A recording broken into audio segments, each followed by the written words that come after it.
This will obviously feature in a big way when Parliament returns next week. What will you aim to scrutinise the government over on this one? Well, we will continue to ask questions about what the government is doing in relation to this cohort. These are hardened criminals, rapists, murderers.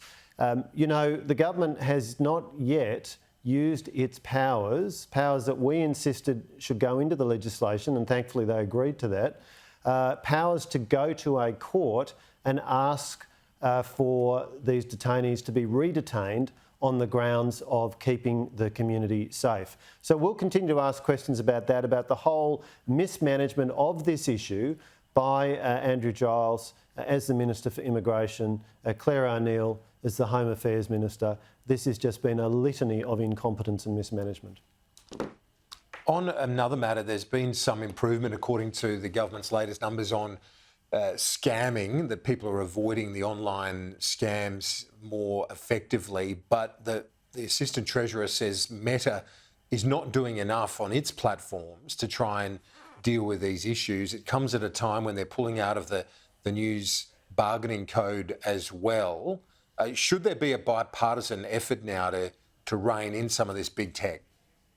Well, Stephen Jones, when he was in opposition, talked a big game about how they were going to crack down on scams. They only got around to issuing a paper with their proposals on this late last year, nearly a year and a half after coming to government. So a lot of talk, not much action.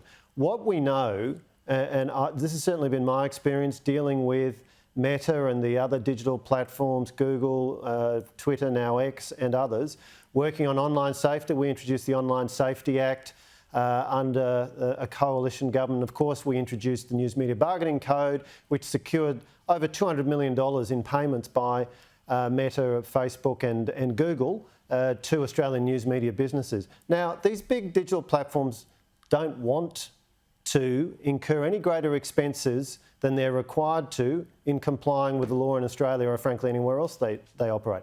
You've got to lean in, you've got to have a big focus on dealing with them and making it clear that it's a high priority for the government. Now, this was the approach we took, Should there for example, be a bipartisan push on that?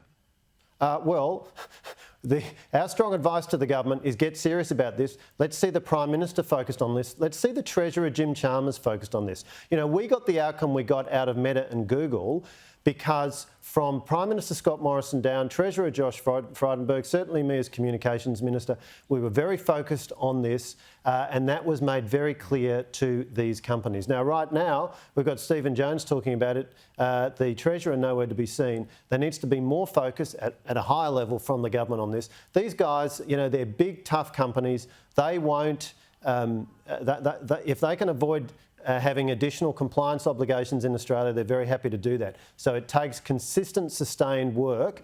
And so far, what Mr Jones has achieved compared to his big promises on dealing with scams online, including on Meta, it's been distinctly underwhelming.